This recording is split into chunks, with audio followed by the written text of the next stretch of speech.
Hello everyone, this is Sagar Shukla and welcome to our YouTube channel ST with R Sagar.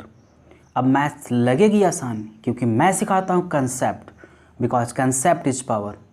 So my dear student, in this video we are going to learn about rational numbers, properties of rational numbers and lot of things. मैंने सब कुछ बहुत ही अच्छे से explain किया हुआ है, video को एंड तक देखना है, आपके सभी डाउट्स क्लियर हो जाएंगे। My dear student, video start करने के पहले अगर आप चैनल पर नए हो तो प्लीज़ चैनल को सब्सक्राइब कर लीजिए और पास में बेल आइकन होगा, उसको प्रेस करना ना भूलें, जिससे आने वाले सभी वीडियो के लेटेस्ट अपडेट आपको मिलते रहें। तो my dear students, let's start the video. तो सबसे पहले हम लोग बात करते हैं, आपका जो चैप्टर है रैशनल नंबर, आपको पता होगा कि किसी भी चैप्टर को पढ़ने के पहले उस चैप्टर से इंट्रोड्यूस होना बेहद ज़रूरी होता है, क्योंकि जब तक आपको उस चैप्टर के बारे में नहीं पता होगा, उस चैप्टर में आपको क्या पढ़ना है ना, तब तक उस चैप्टर से रिलेटेड जितने भी क्वेश्चन होंगे आप किसी भी क्वेश्चन को सॉल्व नहीं कर सकते हैं। तो इसी कड़ी में हम लोग आज जो पढ़ने वाले हैं रैशनल नंबर, जो आपका पहला चैप्टर है। तो सबसे पहले इसका जो इंट्रोडक्शन पार्ट है हम लोग उस पर बात करेंगे। इस चैप्टर से रिलेटेड जितनी भी सारी चीज़ें हैं मैं इसको अच्छे से एक्सप्लेन मैंने किया हुआ है। तो अगर आप अच्छे से विथ कंसंट्रेशन, अगर आप अच्छे से वीडियो को पूरा देखते हैं तो आपको ऐसा कोई टर्म नहीं होगा जो क्लियर ना हो, है ना। तो इस वीडियो में जैसा कि मैंने आपको बताया कि रैशनल नंबर के बारे में हम लोग जानकारी करेंगे, प्रॉपर्टीज ऑफ रैशनल नंबर, तो सब कुछ बहुत ही अच्छे से एक्सप्लेन किया गया है। तो यहाँ पर सबसे पहले हम बात करते हैं रैशनल नंबर, है ना, क्योंकि आपका चैप्टर ही क्या है, रैशनल नंबर है। तो रैशनल नंबर के बारे में हम लोग पहले जान लेते हैं, बट उससे पहले जानना ये ज़रूरी है कि नंबर्स क्या होते हैं और नंबर को कैटेगराइज कितने पार्ट में किया गया है ना। तो सबसे पहले हम लोग जानते हैं नंबर्स, है ना, नंबर्स के बारे में। नंबर क्या होते हैं? A word and symbol that indicates a quantity. तो वह शब्द या फिर सिंबल जो हमें क्वांटिटी को इंडिकेट करते हैं, दैट इज़ कॉल्ड नंबर्स, है ना। तो अब नंबर को कई पार्ट में कैटेगराइज किया गया है ना, जैसे कि नेचुरल नंबर है, होल नंबर, इंटीजर है ना। तो रैशनल नंबर, तो हमारा जो रैशनल नंबर है वो भी नंबर्स का ही एक पार्ट है ना। तो बेसिकली हमारा जो चैप्टर रैशनल नंबर है इसके बारे में हमें पढ़ना है, पर थोड़ी बहुत जानकारी हम ये जो टर्म है मीन्स नंबर्स के जो पार्ट हैं, तो थोड़ा बहुत जानकारी हम लोग कर लेते हैं। ऑलमोस्ट आप लोग को पता होगा पहले से इनके बारे में, तो जल्दी से हम लोग इसके बारे में डिस्कस कर लेते हैं। नेचुरल नंबर क्या होते हैं? Are counting numbers like 1 2 3 are called natural number. तो जितने भी काउंटिंग नंबर होते हैं 1 2 3 एंड सो ऑन, तो इन्हें हम लोग क्या बोलते हैं? Natural number. Natural number is indicated by capital N. तो नेचुरल नंबर को हम लोग कैपिटल एन से इंडिकेट करते हैं, है ना। इसके बाद बेटा अगर बात करें होल नंबर की, होल नंबर क्या होता है? Natural numbers including with zero are called whole numbers. तो जब हम लोग नेचुरल नंबर में जीरो को इंक्लूड कर देते हैं, तो ये जो नेचुरल नंबर का जो परिवार है, अगर उसमें जीरो को इंक्लूड कर दिया जाए तो ये जो परिवार मिलकर बनेगा उसे क्या बोलेंगे हम लोग? होल नंबर्स बोलते हैं ना। तो बेटा आपको एक बात याद रखना है कि नेचुरल नंबर 1 से स्टार्ट होता है ना, बट होल नंबर 0 से स्टार्ट होता है ना। होल नंबर में 0 को भी इंक्लूड कर लिया जाता है, तो 0 1 2 3 4 5 एंड सो ऑन। तो ये बात कर ली हम लोगों ने नेचुरल नंबर और होल नंबर की। इसके बाद अगर हम आगे बढ़ें तो बात करते हैं इंटीजर्स के बारे में।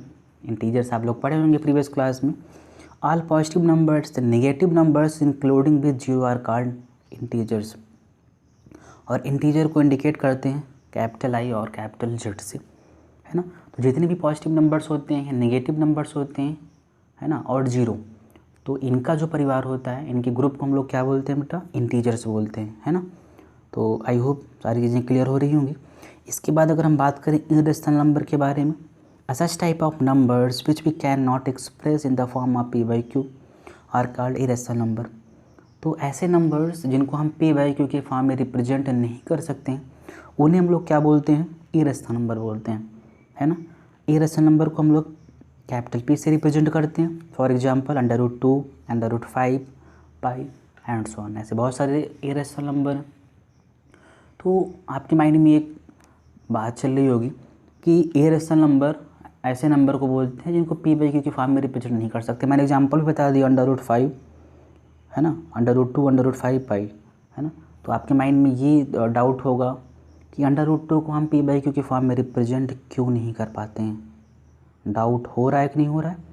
हो रहा होगा, है ना। तो मैं बेटा आपको बताऊं कि √2 को p/q के फॉर्म में रिप्रेजेंट क्यों नहीं कर पाते, क्योंकि इसका बेटा जो एग्जैक्ट वैल्यू होता है वो फाइंड आउट हम नहीं कर सकते हैं, क्योंकि ये किसी भी नंबर का परफेक्ट स्क्वायर होता ही नहीं है। अगर यहाँ पर 4 होता तो 4 को हम अंडर रूट से बाहर कर सकते हैं। आपको पता होगा कि अंडर रूट के अंदर अगर कोई भी नंबर है तो उसको हम बाहर तभी कर पाएंगे जब किसी का वो परफेक्ट स्क्वायर होता है ना। अगर वो किसी का परफेक्ट स्क्वायर नहीं है तो उसका एग्जैक्ट वैल्यू हम फाइंड आउट नहीं कर सकते हैं।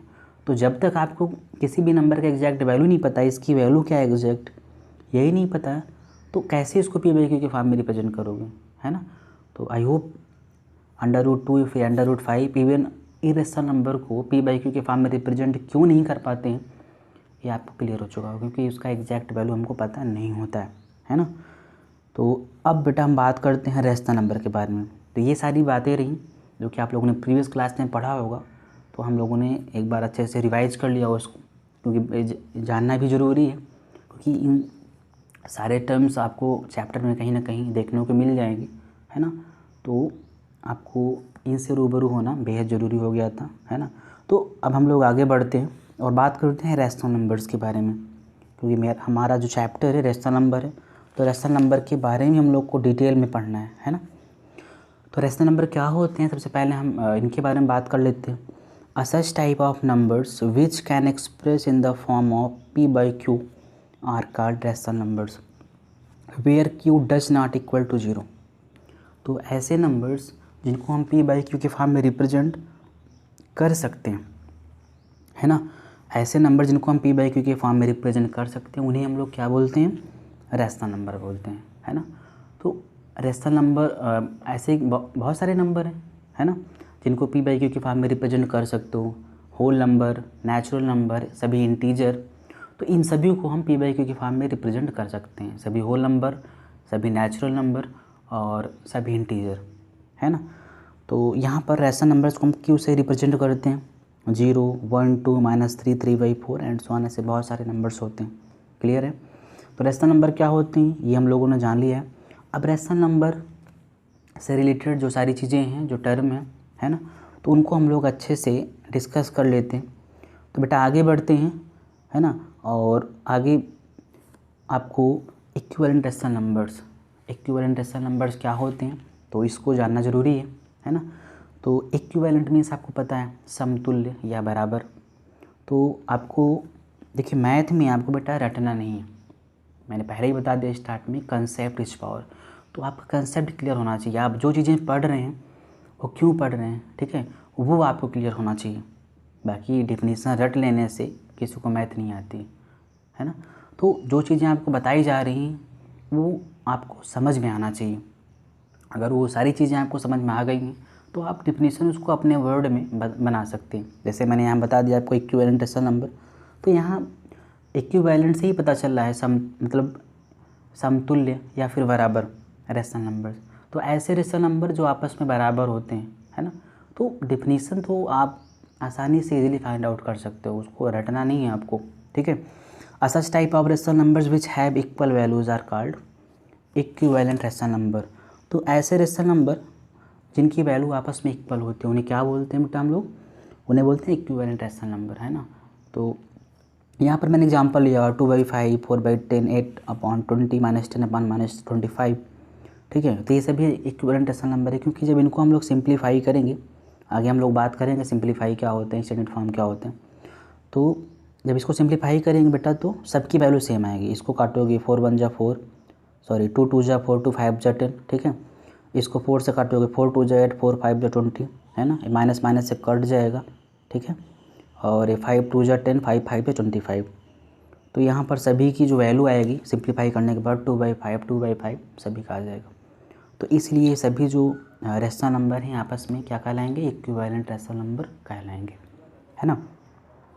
अब इसके बाद हम लोग आगे बढ़ते हैं और standard form of rational number. तो स्टैंडर्ड फॉर्म क्या होते हैं रेशनल नंबर के, तो उसको हम लोग डिस्कस करते हैं अच्छे से। A rational numbers is said to be in its standard form और सिंपलेस्ट फॉर्म और लोवेस्ट टर्म्स। यहाँ पर बेटा स्टैंडर्ड फॉर्म, सिंपलेस्ट फॉर्म और लोवेस्ट टर्म्स, इन तीनों का मीनिंग एक ही होता है। क्योंकि क्वेश्चन में कभी कभी आपको बोलेगा स्टैंडर्ड फॉर्म फाइंड आउट करने के लिए, कभी कभी आपसे बोला जाएगा सिंपलेस्ट फॉर्म फाइंड आउट करने के लिए, हो सकता है कभी कभी लोवेस्ट टर्म, है ना, convert these rational numbers in its lowest term. तो क्वेश्चन किसी तरह से भी पूछा जा सकता है, तो आपको पता होना चाहिए कि तीनों का जो मीनिंग है एक ही होता है। अब ये होता क्या है, तो किसी भी रैशनल नंबर को जब हम लोग सिंप्लीफाई करते हैं, है ना, तो यहाँ पर आपको जैसे मान लीजिए आपका 15/20, तो 15/20 अपने स्टैंडर्ड फॉर्म में नहीं है। कोई भी रेशनल नंबर अपने स्टैंडर्ड फॉर्म में तभी होता है जब उसका कोई भी कॉमन फैक्टर नहीं होता है ना। तो ये बातें समझ में आपको आ रही होंगी।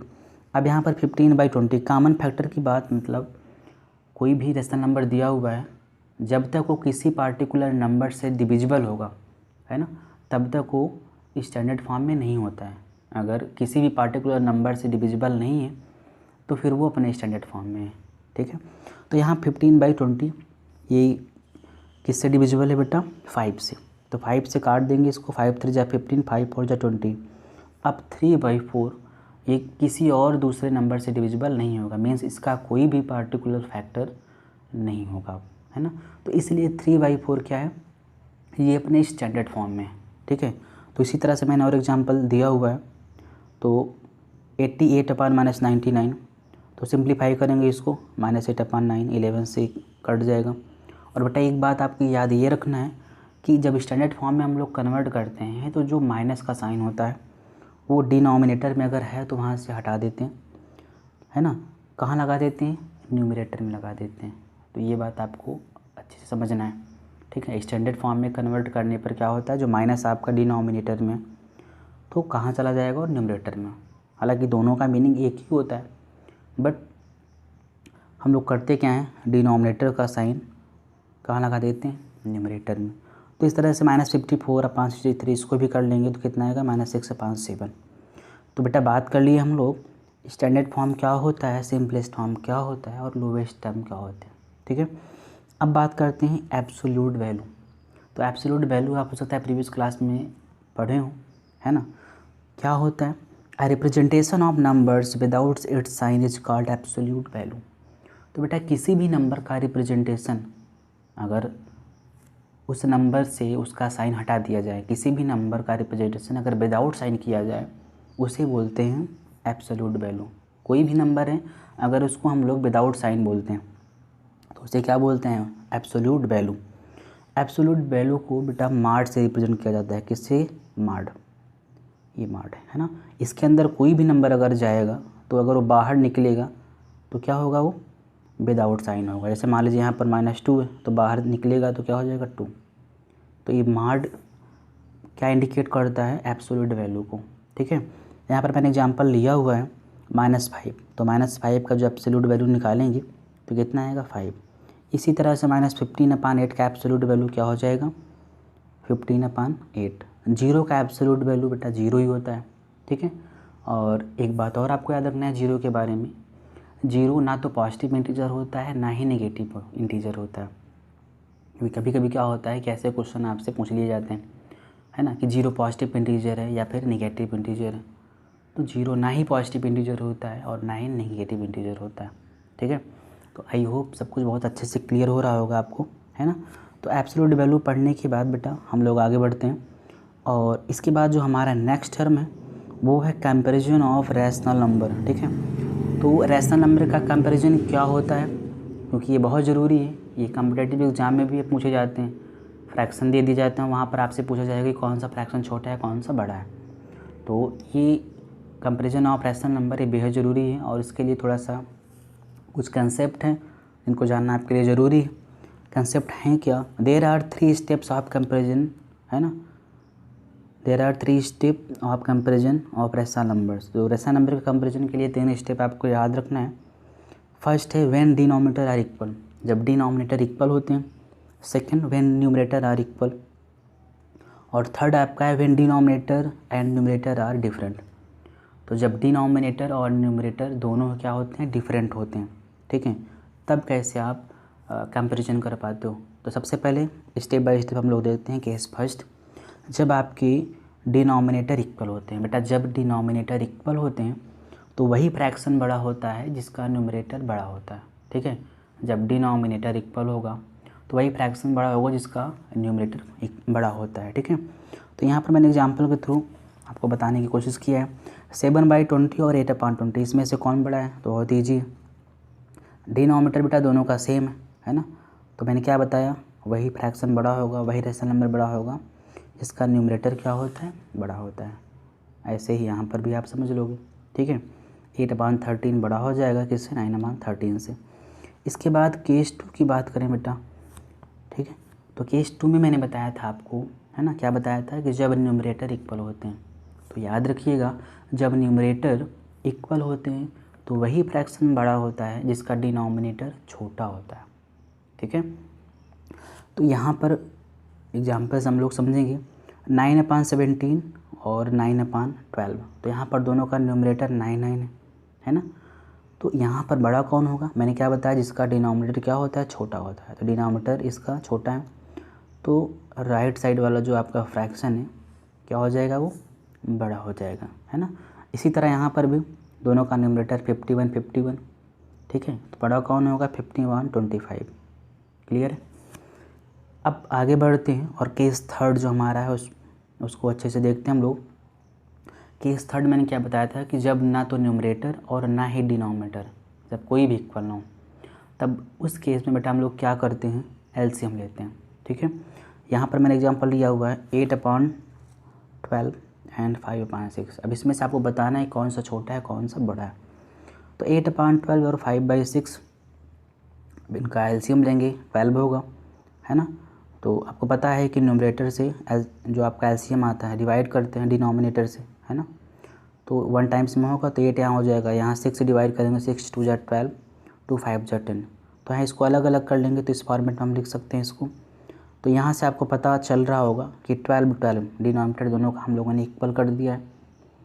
तो यहाँ पर कौन सा फ्रैक्शन मीन्स कौन सा रेशनल नंबर बड़ा हो जाएगा? 10/12, और 10/12 है क्या?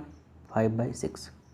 ठीक है, तो जब न्यूमरेटर डिनोमिनेटर इक्वल नहीं होते हैं तो उस केस में हम लोग एलसीएम लेते हैं। दूसरा एग्जांपल बेटा मैंने यहाँ लिया है 5/3 और 2/5। इसमें से बताना है आपको कौन सा छोटा है कौन सा बड़ा है। दोनों का एलसीएम ले लेंगे। 3 5 का एलसीएम 15 होगा। 3 5 × 15, 5 5 × 25, है ना। 5 3 × 15, 3 2 × 6। तो इसको जब अलग अलग करेंगे तो 25/15, क्योंकि दोनों का डिनोमिनेटर इक्वल, तो बड़ा कौन होगा? जिसका डिनोमिनेटर बड़ा होगा। तो इट मीन्स कि आपका जो 5/3 है ये आपका फ्रैक्शन क्या होगा? Will be greater than 2/5। तो ये रहे 3 स्टेप। आई होप कि आपको अच्छे समझ में आ गए होंगे, है ना। कंपैरिजन ऑफ रेशनल नंबर या फिर कंपैरिजन ऑफ फ्रैक्शन। तो इस तरह के क्वेश्चन बहुत ही पूछे जाते हैं एग्जाम में। तो आपको अगर ये तीनों स्टेप पता है अच्छे से तो बहुत ही आसानी से आप बता पाओगे कौन सा छोटा है और कौन सा बड़ा है। ठीक है, तो बेटा अब आगे बढ़ते हैं हम लोग। और इसके बाद हमारा जो नेक्स्ट टर्म है, next topic, properties of rational numbers. तो ये आपका जो टॉपिक है बेहद ही ज़रूरी है और बेहद ही इम्पोर्टेंट है आपका जो चैप्टर है उससे रिलेटेड, क्योंकि यही वो प्रॉब्लम है जो कि सबको समझ में नहीं आता है। ये प्रॉपर्टी पढ़ते तो सभी लोग हैं बट कन्फ्यूजन जो होता है माइंड में कहीं ना कहीं वो रह जाता है। बट अगर आप पढ़ रहे होंगे अच्छे से तो मेरी गारंटी है कि आज के बाद आपको किसी भी प्रॉपर्टी में कोई प्रॉब्लम नहीं होगा। ठीक है, तो यहाँ सबसे पहले बेटा हम लोग बात कर लेते हैं क्लोजर प्रॉपर्टी की। क्लोजर प्रॉपर्टी क्या होता है? व्हेन वी ऐड और सब्ट्रैक्ट, है ना, व्हेन वी ऐड और subtract or multiply two or more rational numbers we get also rational number. This property is called closure property. ठीक है, तो जब हम लोग दो या दो से अधिक रेशनल नंबर्स को आपस में ऐड करें या फिर सब्ट्रैक्ट करें या फिर क्या करें, आपस में मल्टीप्लाई करें, तो हमेशा जो आपका रिजल्ट होगा वो भी कोई ना कोई रेशनल नंबर होगा। ठीक है, तो यहाँ पर मैंने इसको इस तरह से रिप्रेजेंट किया है कि दो रेशनल नंबर को अगर आप ऐड करोगे तब भी आपका रेशनल नंबर ही मिलेगा, सब्ट्रैक्ट करोगे तब भी रेशनल नंबर मिलेगा, और मल्टीप्लाई करते हो तो भी आपको रेशनल नंबर मिलेगा। ए बी क्या है? आपके रेशनल नंबर है। तो इसको अच्छे से हम लोग समझेंगे एग्जाम्पल के थ्रू। अब यहाँ पर दो रेशनल नंबर मैंने लिया है 2/5 और 3/6, दोनों को ऐड करेंगे तो 5/6 आएगा। 15/13 और 10/13, 15/13 में मैंने सब्ट्रैक्ट किया 10/13 को, that will be equal to 5/13। 8/5 को मल्टीप्लाई किया है मैंने 2/3 से, that will be equal to 16/15। ठीक है, तो यहाँ पर बेटा 5/6, 5/13 और 16/15, तो चाहे आप ऐड कर रहे हो या फिर सब्ट्रैक्ट कर रहे हो या फिर मल्टीप्लाई कर रहे हो, तो तीनों ही केस में आपको कोई ना कोई रेशनल नंबर मिल रहा है। तो ये हुआ बात क्लोजर प्रॉपर्टी की। ठीक है, तो अगर हम रेशनल नंबर को, दो रेशनल नंबर को या दो से अधिक रेशनल नंबर को आपस में ऐड करें या फिर मल्टीप्लाई करें या सब्ट्रैक्ट करें, है ना, तो आपस में जो रिजल्ट मिलता है वो भी कोई ना कोई रेशनल नंबर ही आपको मिलता है। तो ये प्रॉपर्टी हो गई आपकी क्लोजर प्रॉपर्टी। अब इसमें बेटा आपको एक नोट मैंने दिया हुआ है, ये बेहद ही इम्पॉर्टेंट है आपके लिए। Rational numbers are not close under division. It means कि डिवीजन में रेशनल जो आपका क्लोजर प्रॉपर्टी है डिवीजन के लिए एप्लीकेबल नहीं होती है। क्यों नहीं होती है, यहाँ मैंने एग्जाम्पल के थ्रू आपको समझा दिया है। -7/16 को डिवाइड किया मैंने 21/32, तो डिवीज़न ऑफ फ्रैक्शन आप लोगों ने पढ़ा होगा कि जब डिवीज़न ऑफ फ्रैक्शन करते हैं हम लोग तो डिवीज़न का साइन हट जाता है, मल्टीप्लाई का साइन, और राइट साइड वाला फ्रैक्शन आपका रिवर्स हो जाता है। ठीक है, तो इसके बाद हम लोग इसको सिंप्लीफाई करेंगे। 16 × 16, 2 × 32, 7 × 7 और 7 3 × 21, तो ये हो जाएगा आपका -2/3। तो बेटा ये हो जाएगा आपका रेशनल नंबर्स। तो अब यहाँ से आपके माइंड में ये होगा कि ये भी तो रेशनल नंबर आ गया है, तो डिवीज़न का भी एप्लीकेबल होना चाहिए। बट बेटा आगे आपको मैं समझा रहा हूँ ऐसा क्यों होता है, क्योंकि डिवीज़न में सभी क्वेश्चन में एप्लीकेबल नहीं होता है कि आपको हर जगह रेशनल नंबर ही मिले, इसलिए डिवीज़न में क्लोजर प्रॉपर्टी एप्लीकेबल नहीं होती है। सेकंड एग्जांपल मैंने लिया, 0 को डिवाइड किया 5 से, तो 0 आएगा। आपको पता है कि 0 में किसी भी नंबर से अगर आप डिवाइड करते हो तो जो आपका आंसर आएगा वो 0 ही आता है, तो ये आपका रेशनल नंबर हो गया। बट 5 को अगर 0 से डिवाइड करोगे तो बेटा ये क्या होगा, इनफाइनाइट होगा, नॉट डिफाइंड। तो यहाँ पर हम लोग क्या देख रहे हैं कि इस डिवीज़न में आपको रेशनल नंबर नहीं मिल पा रहा है, क्योंकि जब आपका डिवीज़न डिफाइंड ही नहीं होगा, है ना, तो रेशनल नंबर आपको मिलेगा ही नहीं, है ना। तो आपको समझ में आ गया होगा कि डिवीज़न में, डिवीज़न जो होता है उसमें क्लोजर प्रॉपर्टी एप्लीकेबल क्यों नहीं होता है। ठीक है, तो इसलिए 7/11 को मैंने डिवाइड किया है 0 से, तो इस केस में भी आपका नॉट डिफाइंड होगा, क्योंकि आपको पता होना चाहिए कि 0 से किसी भी नंबर में अगर हम डिवाइड करते हैं तो हमेशा क्या होता है, वो नॉट डिफाइंड होता है। तो यहाँ पर एक क्वेश्चन बेटा ये भी हो सकता है कि मान लीजिए आपसे किसी ने पूछा कि नॉट डिफाइंड क्यों होता है।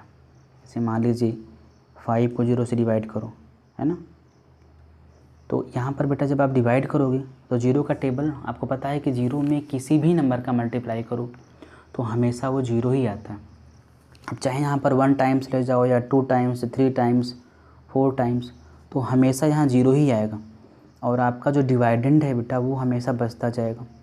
तो जब डिवाइडेंड आपका बचता जाएगा तो आपका जो डिवीज़न है वो कंप्लीट हो ही नहीं पाएगा। तो जब तक आपका डिवीज़न कंप्लीट नहीं हो पाएगा तो आपका जो डिवीज़न है वो डिफाइन ही नहीं हो पाएगा, है ना। तो आई होप ये कंसेप्ट आपका क्लियर होगा, क्योंकि मैंने बता दिया है कि concept is power. Concept clear है तो मैथ आपको एकदम हलवा लगेगा, मीन्स एकदम आसान। ठीक है, तो बेटा हम लोग आगे बढ़ते हैं। एक क्लोजर प्रॉपर्टी से रिलेटेड सारी चीज़ें हैं। क्लोजर प्रॉपर्टी डिवीज़न में एप्लीकेबल नहीं होता है। ठीक है, आगे बढ़ते हैं हम लोग और बात करते हैं अब नेक्स्ट प्रॉपर्टी की, दैट इज़ कॉम्यूटेटिव प्रॉपर्टी। ठीक है, तो कॉम्यूटेटिव प्रॉपर्टी क्या होता है, व्हेन वी ऐड और multiply any two rational numbers in any order then result is same, this is called commutative property of rational number. तो बहुत ही आसान है बेटा, जब हम दो रेशनल नंबर्स को किसी भी ऑर्डर में अगर ऐड करते हैं या फिर मल्टीप्लाई करते हैं तो दोनों ही केस में क्या होता है, रिजल्ट आपका सेम होता है। जैसे यहाँ पर मैंने एग्जांपल लिया बेटा, ए को बी में ऐड करो या बी को ए में ऐड करो, ठीक है, तो दोनों ही केस में आपका सम इक्वल आएगा। या फिर ए को बी में मल्टीप्लाई करो या फिर बी को ए में मल्टीप्लाई करो, तो भी आपका जो आंसर आएगा दोनों ही केस में इक्वल आएगा। यहाँ पर मैंने एग्जांपल के थ्रू आपको समझाया है। 5/8 को ऐड करना 3/8 में, तो यहाँ पर भी आपका 8/8 आएगा, या फिर 3/8 में 5/8 को ऐड करोगे तब भी आपका 8/8 आएगा। क्लियर है। ऐसे ही हम लोग मल्टीप्लिकेशन का भी एग्जांपल देख सकते हैं। 5/6 को मल्टीप्लाई किया 2/3 में, ठीक है, तो आपका 10/18 आया है। और अगर 2/3 को 5/6 में मल्टीप्लाई करोगे तो भी आपका 10/18 आएगा। ठीक है, तो आई होप कि आपको क्लियर हो रहा होगा। अब यहाँ पर आपको याद रखना है, subtraction and division are not competitive for rational number. It means कि सब्ट्रैक्शन और डिवीजन, इसमें जो आपका कॉम्पिटिटिव प्रॉपर्टी है वो एप्लीकेबल नहीं होता है। ठीक है, क्यों नहीं होता है? क्योंकि वो हम लोग कॉम्पिटिटिव प्रॉपर्टी हम लोगों ने जो पढ़ा है, क्या पढ़ा है कि आप किसी भी दो रेशनल नंबर को आप किसी भी ऑर्डर में चाहे ऐड करो या मल्टीप्लाई करो तो सेम आना चाहिए। बट यहाँ पर देखते हैं हम लोग क्या होता है, 5/6 को 5/6 में 2/6 सब्ट्रैक्ट करोगे 3/6 आएगा, तो ये इसके भी इक्वल होना चाहिए 2/6 में अगर 5/6 सब्ट्रैक्ट करें। बट ऐसा नहीं हो रहा है, यहाँ पर -3/6 आ रहा है। इट मीन्स कि आपका ये इक्वल नहीं होगा, इसलिए जो आपका सब्ट्रैक्शन है इसमें कॉम्पिटिटिव प्रॉपर्टी एप्लीकेबल नहीं होता है। अब बात करते हैं बेटा डिवीज़न की, तो डिवीज़न को भी देख सकते हैं हम लोग। 5/10 को मैंने डिवाइड किया 3/7 से, तो यहाँ पर डिवाइड करोगे है ना, तो ये मल्टीप्लाई का साइन आएगा और रिवर्स होगा 7/3 और इक्वल हो जाएगा बेटा 35/30 की। इसी तरह 3/7 को अगर हम डिवाइड करते हैं 5/10 में तो इक्वल आना चाहिए। देखते हैं क्या होता है, तो 3/7, अब यहाँ पर डिवीज़न का साइन हटेगा, मल्टीप्लाई का साइन आएगा, इसको रिवर्स कर देंगे 10/5 और बेटा हो जाएगा ये 30/35। ठीक है, तो यहाँ पर 35/30, क्या ये आपका इक्वल है? नहीं, 35/30 does not equal to 30/35। It means कि आपका जो कॉम्पिटिटिव प्रॉपर्टी है ये एप्लीकेबल नहीं होता है सब्ट्रैक्शन और डिवीज़न में। तो आई होप ये आपका जो कॉम्पिटिटिव प्रॉपर्टी है ये समझ में आ गया होगा। अब बेटा हम लोग आगे बढ़ते हैं और बात करते हैं एसोसिएटिव प्रॉपर्टी की। तो एक बात मैं आपको रिमाइंड करा दूं कि कॉम्पिटिटिव प्रॉपर्टी दो रेशनल नंबर के लिए होता है, ठीक है, बट जो एसोसिएटिव प्रॉपर्टी है ये 3 रेशनल नंबर के लिए होता है। क्या होता है वो हम लोग देखते हैं। व्हेन वी ऐड और multiply 3 rational number in any order then result is same, this is called associative property, है ना। तो जब हम लोग 3 रेशनल नंबर को किसी भी ऑर्डर में ऐड करें या फिर मल्टीप्लाई करें तो इन दोनों ही केस में क्या होता है, आपका जो रिजल्ट होता है बेटा सेम होता है। ठीक है, तो यहाँ पर एग्जांपल देख लेते हैं। 1/2, 5/2 और 3/2। तो अगर 1/2 और 5/2 को पहले ऐड करके 3/2 में ऐड करोगे, ठीक है, तो भी आपका वही सेम आएगा, या फिर 5/2 और 3/2 को आपस में ऐड करके 1/2 में ऐड करोगे तो यहाँ पर देखते हैं हम लोग, तो ये हो जाएगा आपका 5/5 + 1 6/2 + 3/2, तो आ जाएगा बेटा 9/2। यहाँ से हम लोग देखते हैं 1/2, इसको ऐड करेंगे तो हो जाएगा आपका 5 + 3 8/2, तो ये भी आपका 9/2 आ रहा है ना। इट मीन्स आपका जो एसोसिएटिव प्रॉपर्टी है एडिशन में क्या होता है, ये एप्लीकेबल होता है। ठीक है, इसके बाद हम लोग देख लेते हैं एग्जांपल मल्टीप्लिकेशन वाला। ठीक है, तो यहाँ पर मैंने एग्जांपल लिया हुआ मल्टीप्लिकेशन का। अब 2/3 को मल्टीप्लाई करो 5/4 में, इसके बाद अगर आप 7/4 में मल्टीप्लाई करते हो तो भी प्रोडक्ट आपका वही आएगा। ठीक है, या फिर 5/4 को 7/4 में मल्टीप्लाई करने के बाद 2/3 से मल्टीप्लाई करोगे तो भी आपका सेम ही प्रोडक्ट आता है। यहाँ पर हम लोग देख लेते हैं, 5 × 2 = 10/12 हो जाएगा इंटू 7/4, तो इसको सिंप्लीफाई करेंगे बेटा तो आ जाएगा 70/48। इसी तरह से अगर इसको हम लोग करते हैं 2/3, ये हो जाएगा 35/16, और इसको मल्टीप्लाई करते हैं तो ये भी आपका 70/48 आता है। इट मीन्स कि आपका जो एसोसिएटिव प्रॉपर्टी है ये भी मल्टीप्लिकेशन में एप्लीकेबल हो रहा है ना। तो अब यहाँ पर बेटा देखते हैं नोट।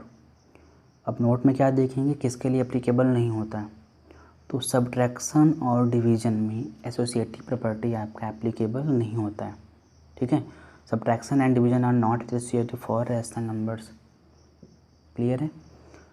तो बेटा अब हम लोग आगे बढ़ते हैं और देखते हैं जो नेक्स्ट प्रॉपर्टी है डिस्ट्रीब्यूटिव प्रॉपर्टी। डिस्ट्रीब्यूटिव प्रॉपर्टी क्या होता है, ठीक है। तो multiplication is distributed over addition and subtraction. ये जो डिस्ट्रीब्यूटिव प्रॉपर्टी होता है ये किस पर होता है? सब्ट्रैक्शन और एडिशन पर, ठीक है। तो यहाँ पर मल्टीप्लिकेशन के साथ साथ आपका एडिशन और सब्ट्रैक्शन भी होता है, ठीक है। We can express the rational numbers like a in bracket b plus c is equal to ab plus ac और a in bracket b minus c that will be equal to ab minus ac। तो अगर कोई भी rational number इस तरह से दिया हुआ है, मीन्स कि बाहर आपको किसी रेशनल नंबर से मल्टीप्लाई करना है और अंदर दो रेशनल नंबर को ऐड करना है, तो इसको या तो हम b प्लस c को आपस में ऐड करके फिर a से मल्टीप्लाई करें तो भी आपका जो रिज़ल्ट आएगा, ठीक है, वो किसके इक्वल होगा, या फिर हम a को पहले b से मल्टीप्लाई कर दें, मीन्स ए बी प्लस ए सी। तो चाहे इसको a को अंदर मल्टीप्लाई करके सॉल्व करें, ठीक है, तब भी आपका आंसर वही आएगा, या फिर b प्लस सी को ऐड करके फिर a से मल्टीप्लाई कर दें तो भी आपका आंसर वही आएगा। इसी तरह से आपका सब्ट्रैक्शन में भी है। तो यहाँ पर ज़्यादा समझ में आपको बेटा आएगा, यहाँ मैंने एग्जाम्पल लिया हुआ है, ठीक है। तो 5/7 इन ब्रैकेट 2/5 प्लस 3/5। तो मैंने क्या बताया था कि या तो आपको ऐड करके इसके बाद आप जो बाहर रेशनल नंबर है उससे मल्टीप्लाई करो तो भी आपका जो रिज़ल्ट आएगा किसके सेम होगा। अगर आप 5/7 को टर्न वाइज 2/5 में मल्टीप्लाई करते हो फिर 3/5 में, उसके बाद आप ऐड करते हो तो भी आपका दोनों ही केस में जो रिज़ल्ट आएगा सेम होगा। तो यहाँ पर मैंने किया हुआ है 2/5 को 3/5 में ऐड करोगे तो बेटा क्या हो गया 5/5 और ये आपस में कैंसिल हो जाएगा, ठीक है। तो क्या बचेगा आपका 5/7 बचेगा। अब यहाँ से 5/7 को मल्टीप्लाई करोगे अंदर 2/5 में, है ना, प्लस 5/7 को 3/5 में मल्टीप्लाई करोगे तो 5/7 इंटू 3/5। तो यहाँ से 5/5 से 5 कट जाएगा, यहाँ पर भी 5 से 5 कट जाएगा, क्या बचेगा आपका 2/7 और 3/7। तो बेटा इसको ऐड करेंगे तो ये क्या होगा 3 + 2 5/7। इट मीन्स कि दोनों ही केस में आपका जो रिज़ल्ट है क्या हो रहा है, सेम है, ठीक है। चाहे आप ब्रैकेट के अंदर पहले सॉल्व करके बाहर से मल्टीप्लाई करो तो भी आपका आएगा, या फिर बाहर जो आपका नंबर है उसको अंदर मल्टीप्लाई करके, है ना, फिर उसके बाद ऐड या सब्ट्रैक्ट करोगे तो भी आपका आंसर सेम आएगा। तो एक सब्ट्रैक्शन वाला भी है, यहाँ पर देख सकते हो 2/3 इंटू इसको सब्ट्रैक्ट करोगे तो 2/5 आएगा, इसके बाद 4/15 और फिर या 2/3 को अंदर मल्टीप्लाई करोगे, ठीक है, फिर इसके बाद सॉल्व करोगे तो 8/15 4/15 और इस सॉल्व होकर क्या हो जाएगा 4/15 होगा। तो ये तो बात हो गया बेटा डिस्ट्रीब्यूशन प्रॉपर्टी की, है ना, डिस्ट्रीब्यूटिव प्रॉपर्टी। तो डिस्ट्रीब्यूटिव प्रॉपर्टी क्या होती है, आई होप आपको क्लियर हो गया होगा अच्छे से। तो इस वीडियो में बस आपको इतना ही सीखना था। अब इसका ये पार्ट 1 आपका है, ठीक है। अभी पार्ट 2 आएगा, पार्ट 2 भी बहुत जल्दी अपलोड हो जाएगा। पार्ट 2 में आपके जो बचे हुए टर्म हैं, मीन्स रेसिप्रोकल, एडिटिव इन्वर्स, है ना, मल्टीप्लिकेटिव इन्वर्स, दो रेशनल नंबर के बीच में कैसे रेशनल नंबर फाइंड आउट करते हैं, representation of rational number on number line, तो सब कुछ बहुत अच्छे से एक्सप्लेन किया है मैंने। तो आपका जो सेकंड पार्ट का वीडियो है वो जल्द ही अपलोड कर दिया जाएगा, है ना। तो अगर आपने वीडियो को अच्छी तरह से देखा है तो आई होप कि सभी जितने भी टर्म मैंने एक्सप्लेन किए हुए हैं आपको सभी अच्छे से, आपके अंदर का जो भी डाउट हुआ होगा वो अच्छे से आपका डाउट पूरी तरह से, है ना, क्लियर हो चुका होगा। तो अगर आपको वीडियो पसंद आया हो तो प्लीज़ यार एक लाइक तो बनता है और एक प्यारा सा कमेंट। अगर आपको समझ में नहीं आया या जो चीज़ें आपको क्लियर नहीं हो पाई हैं तो वो भी आप कमेंट में लिख सकते हैं, है ना। तो मैं रिप्लाई करूँगा उसका, और अगर हो सकेगा तो उस पर वीडियो अलग से बना दूँगा, ठीक है। तो इस वीडियो में बेटा फ़िलहाल इतना ही। अगर आप लोग चैनल को सब्सक्राइब नहीं किए तो रेड कलर का बटन होगा, सब्सक्राइब कर लीजिए, चैनल से जुड़ जाइए। ऐसे ही चैप्टर वाइज मैथ का, साइंस का, इंग्लिश का, तो सभी का जो सिलेबस है मैं पूरा कंप्लीट करवाऊँगा, है ना। एक्सरसाइज भी मैं पूरा कंप्लीट करवाऊँगा। तो चैनल से जुड़ना आपके लिए बेहद ज़रूरी है। तो बेटा इस वीडियो में फ़िलहाल इतना ही, मिलेंगे आपसे नेक्स्ट वीडियो में। तब तक के लिए take care, bye bye, love you all.